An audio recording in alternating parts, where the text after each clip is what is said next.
Please be seated. Happy Pride Sunday, everybody. A very different celebration this year, isn't it?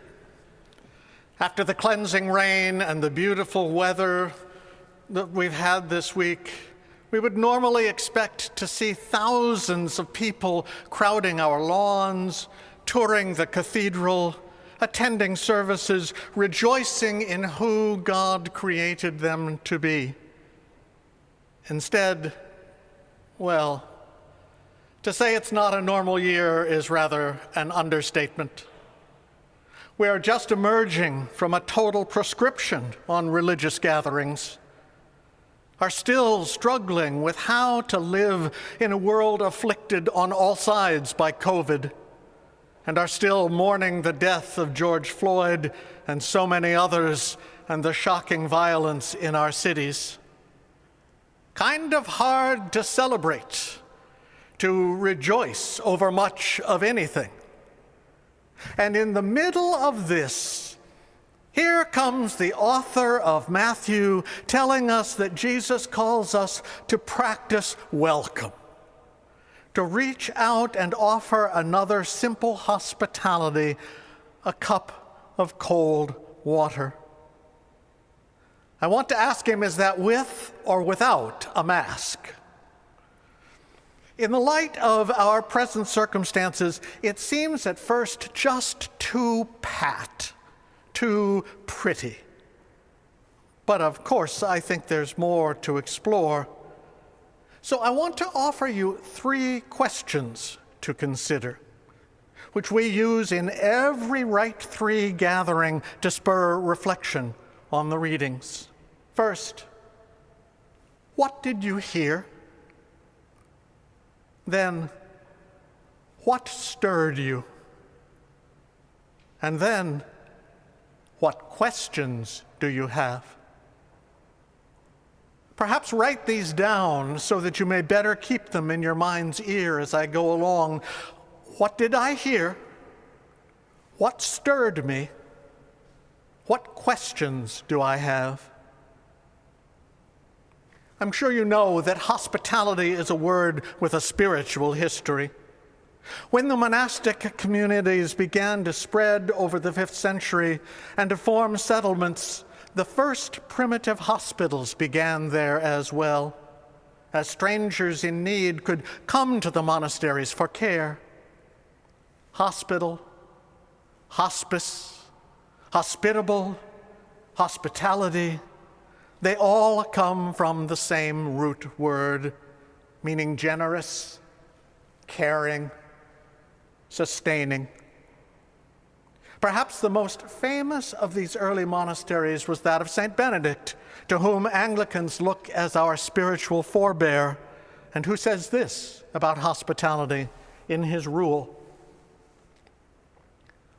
What if everything that turns our preconceived ideas inside out is precisely where we find God?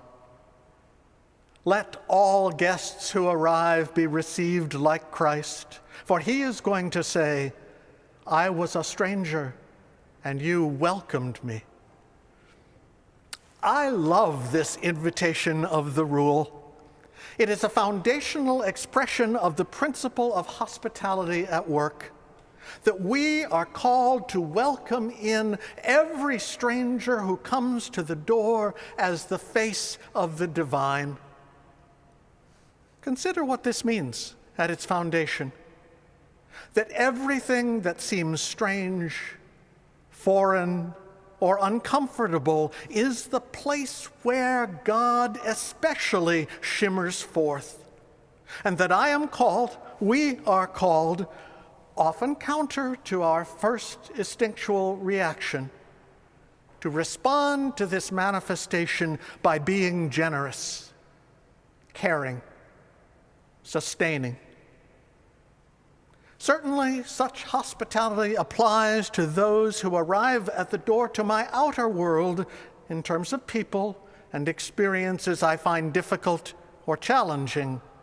And there's lots of opportunity to do that just now. But equally important, I think that Benedict is also pointing us to an inner kind of hospitality. I find his teaching just as vital when applied to the inner life, because that is where hospitality begins. The Sufi poet Rumi writes about this inner guest house, with its new arrival each day, including joy or sadness, anger or depression.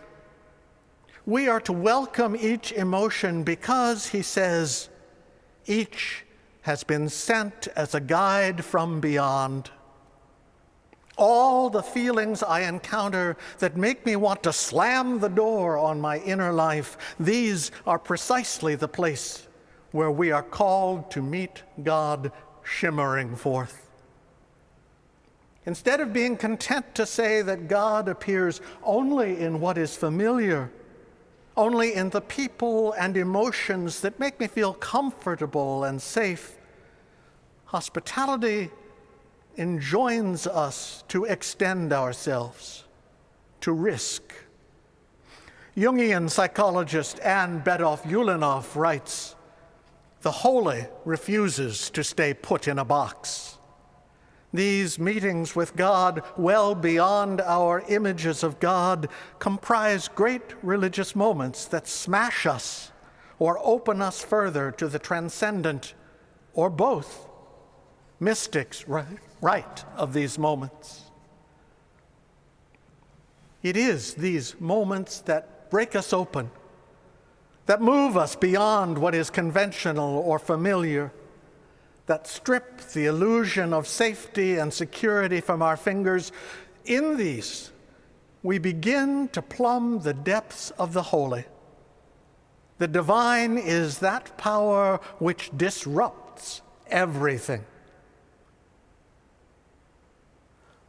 What if we made it our spiritual practice to court such holy disruption? To welcome in everything that challenges our perspective on how the world works, that smashes and upsets all the plans we have for ourselves and turns them upside down, inside out. I do not mean to imply that everything bad or painful that is happening is somehow part of an inscrutable plan, any more than everything good or delightful is. To think this way, again, puts God back in the box. Welcoming in the inner experience does not mean validating the outer facts and the terrible things people do to one another. What I do mean is that we are called to make space for the full range of our experiences of discomfort, strangeness, and loss, and to cultivate trust that these draw us into an encounter of radical openness, meaning at the root, where our walls have been torn down. It means trusting that somehow the brokenness we experience, when truly welcomed in, can become a doorway into a more expansive way of living and imagining the world. When we practice this kind of radical hospitality and extend it to all the ways holy disruption arises in our lives, outwardly and inwardly, we make room for the possibility that fear does not have to compel our every response. We begin to experience more kindness to everything that feels difficult within. And so this begins to flow outward to others.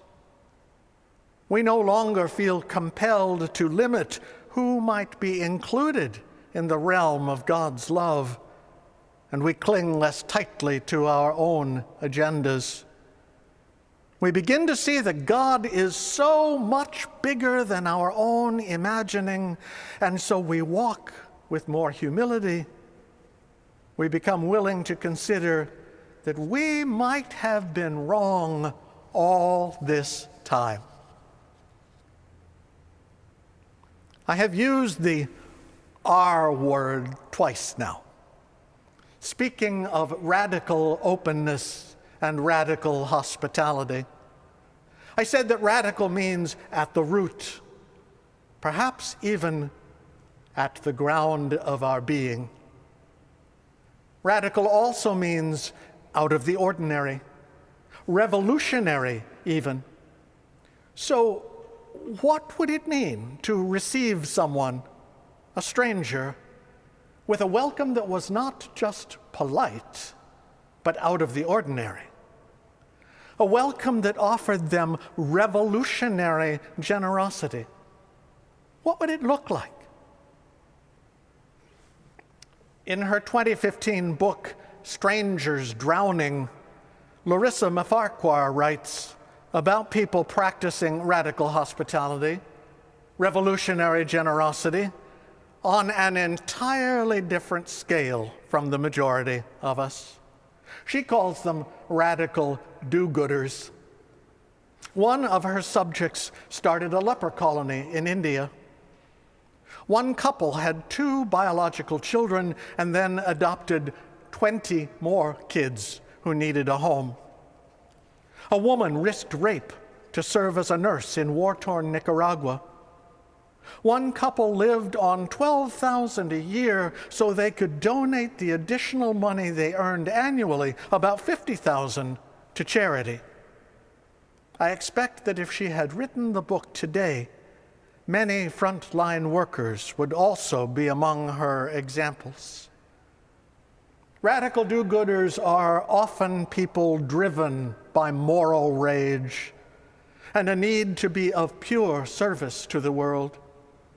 They tend to despise comfort and almost to require a life that is difficult, ascetic, and self-sacrificial. They yearn for the feeling that they are giving their utmost to relieve suffering. One abandoned a marriage to serve the poor. For these extreme do-gooders, Mafarquhar writes, it is always wartime. There are always sufferers somewhere in the world as urgently in need of rescue as victims of a battle. The do-gooders feel themselves constricted to duty. No cold cup of water for them. They're ready to open a vein.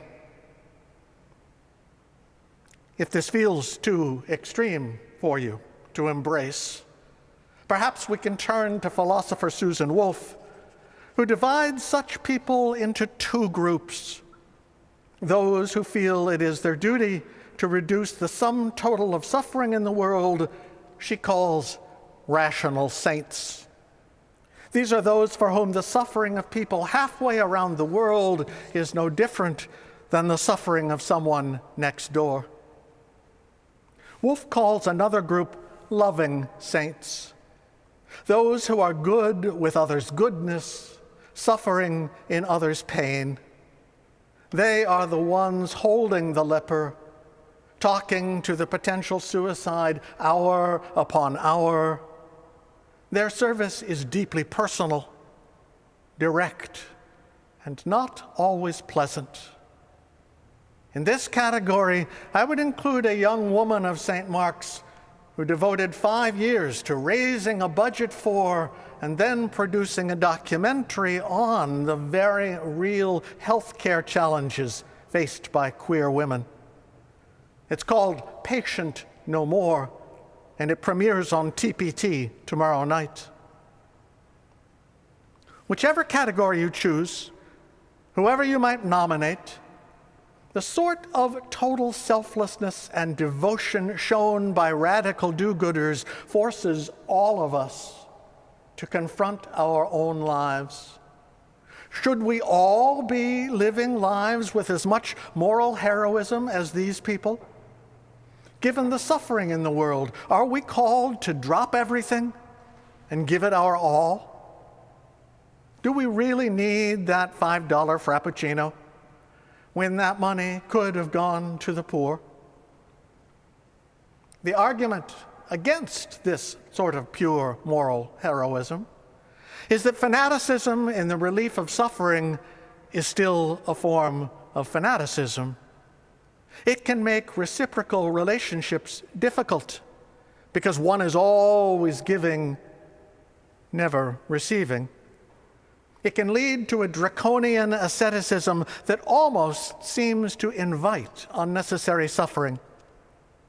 I doubt that's what Benedict was advocating. Love, by its nature, is strongest when it is personal, intimate. To make love universal, to give no priority to the near over the far, is to denude love of its texture and warmth. It is really a way of avoiding love because you make yourself invulnerable. It's easy to give yourself away when you're really not involved. In an essay on Gandhi, George Orwell argued that the essence of being human is in the imperfect flux of life, not in the single-minded purity of sainthood. It is the shared beer, the lazy afternoon, the life of accepted imperfection. Full humanness is in having multiple messy commitments and pleasures, not one monistic duty that eclipses all else. Still, I don't want to let us off the hook. There's a continuum of radical hospitality. Most of us are too far on the comfortable end and too far from the altruistic one.